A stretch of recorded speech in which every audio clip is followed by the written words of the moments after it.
World War I, often referred to as the Great War, was a time of unprecedented conflict that brought forth remarkable individuals who would leave an indelible mark on history. Among the many heroes of this era, James McCudden stands out as one of the most accomplished and innovative fighter aces of the Royal Flying Corps, RFC. With 57 confirmed victories, McCudden's skill, tactical brilliance, and relentless determination made him a legend in the annals of military aviation. This video will explore McCudden's life, his rise to prominence during World War I, his groundbreaking contributions to aerial combat, and the lasting legacy he left behind. James Thomas Byford McCudden was born on March 28, 1895, in Gillingham, Kent, England. He was the second son of William McCudden, a former sergeant major in the Royal Engineers, and Amelia Byford. Growing up in a military family, McCudden was surrounded by the discipline and tradition of military life from a young age. His father's service and stories of military exploits instilled in James a strong sense of duty and patriotism. As a child, McCudden was naturally curious and displayed an early interest in mechanics. He would often take apart and reassemble mechanical devices, showcasing a talent for understanding how things worked. This fascination with mechanics would later play a crucial role in his success as a pilot. At the age of 15, McCudden joined the Royal Engineers as a bugler, following in his father's footsteps. However, it was his interest in aviation that would soon lead him to a different path. In 1913, at the age of 18, McCudden transferred to the Royal Flying Corps, where he began his career as an aircraft mechanic. The RFC was still in its infancy, and McCudden's work as a mechanic allowed him to gain invaluable experience in the burgeoning field of aviation. His mechanical expertise and keen interest in aircraft would later set him apart from many of his peers. When World War I broke out in 1914, McCudden was eager to play a more active role in the conflict. Despite his vital role as a mechanic, he was determined to become a pilot. His opportunity came in 1915 when he was selected for pilot training. McCudden's transition from mechanic to pilot was seamless, thanks in part to his deep understanding of aircraft mechanics. He quickly proved to be a natural in the cockpit, earning his wings in April 1916. McCudden's early experiences as a pilot were marked by both challenges and successes. The war in the air was evolving rapidly, and pilots had to adapt to new technologies and tactics. McCudden's background as a mechanic gave him a unique advantage, allowing him to fine-tune his aircraft and optimize its performance in combat. This mechanical acumen, combined with his natural flying ability, made him a formidable pilot from the outset. McCudden was assigned to No. 3 Squadron of the RFC, where he initially flew reconnaissance missions over the Western Front. These early missions were fraught with danger, as reconnaissance aircraft were often targeted by enemy fighters. McCudden quickly adapted to the rigors of aerial combat, developing a keen sense of situational awareness and an ability to anticipate the enemy's moves. His first confirmed victory came on September 6, 1916, when he shot down a German Albatros D-3 fighter. This victory marked the beginning of McCudden's rise as a fighter ace. He would go on to achieve a string of successes over the next few months, solidifying his reputation as one of the RFC's top pilots. By the end of 1916, McCudden had achieved 5 confirmed kills, earning him the status of an ace.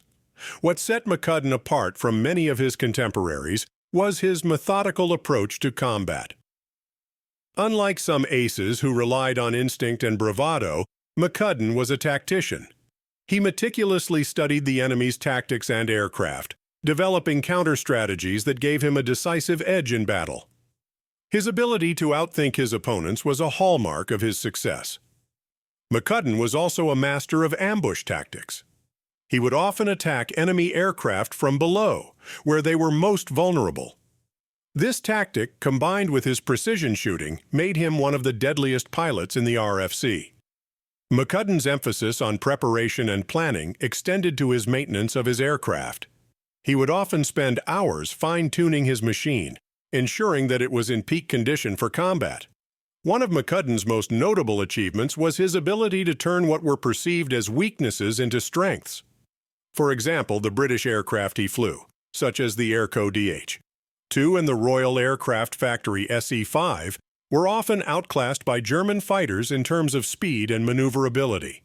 However, McCudden used these aircraft strengths, such as stability and reliability, to his advantage, developing tactics that exploited their best attributes. As McCudden's victory tally continued to rise, so did his fame within the RFC. By mid-1917, he had become one of the most successful aces in the British military, with over 20 confirmed kills. His skill in the air was matched by his leadership abilities on the ground. In recognition of his achievements, McCudden was promoted to the rank of captain and given command of his own flight within No. 56 Squadron. McCudden's leadership was characterized by his meticulous planning and attention to detail. He was known for conducting thorough briefings before missions, ensuring that his pilots were well prepared for the challenges ahead. His calm demeanor and analytical approach inspired confidence in those under his command.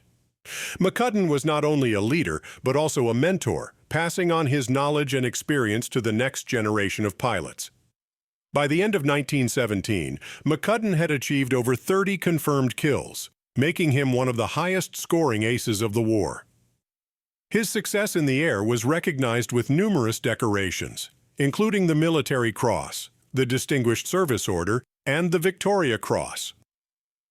The Victoria Cross, awarded in January 1918, was Britain's highest military honor, and McCudden was one of only a handful of pilots to receive it during the war. 1918 was a year of both triumph and tragedy for James McCudden. By this time, he had become a national hero in Britain, celebrated for his extraordinary achievements in the air. His fame, however, did not diminish his dedication to duty. McCudden continued to lead from the front, participating in numerous combat missions and adding to his already impressive tally of victories. In July 1918, McCudden was transferred to a new assignment in France, where he was to take command of a training squadron. On July 9, 1918, while en route to his new posting, McCudden's aircraft, a Royal Aircraft Factory SE-5A, suffered engine failure shortly after takeoff. The aircraft crashed near the village of Oxy-le-Château in northern France, killing McCudden instantly. He was 23 years old. McCudden's death was a devastating blow to the RFC and to Britain as a whole. His loss was deeply felt by his comrades, many of whom had looked up to him as a mentor and leader. McCudden was buried with full military honors at the British Cemetery in Wavins, France. His grave remains a site of pilgrimage for aviation enthusiasts and historians to this day. James McCudden's legacy as one of Britain's greatest fighter aces endures to this day.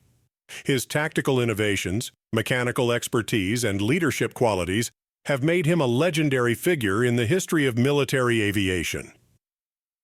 McCudden's memoir, 5 Years in the Royal Flying Corps, published posthumously, provides a vivid account of his experiences and offers valuable insights into the challenges and triumphs of aerial combat during World War I.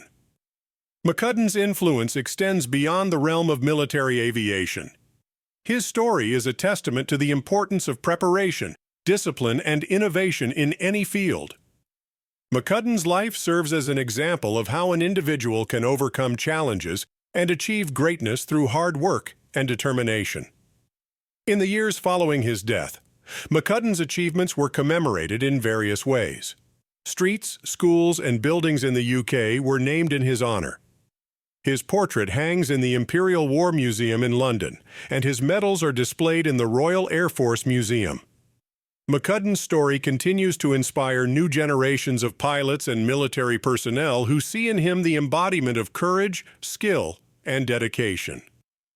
James McCudden's life and career represent the very best of what it means to be a military aviator.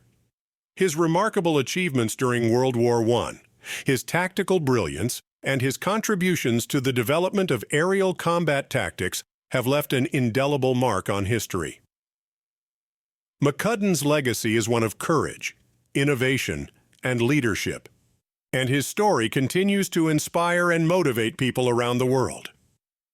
Thank you for taking the time to watch our video on the extraordinary life and heroic deeds of James McCudden. His story is just one of many remarkable tales from World War I that continue to inspire and resonate today.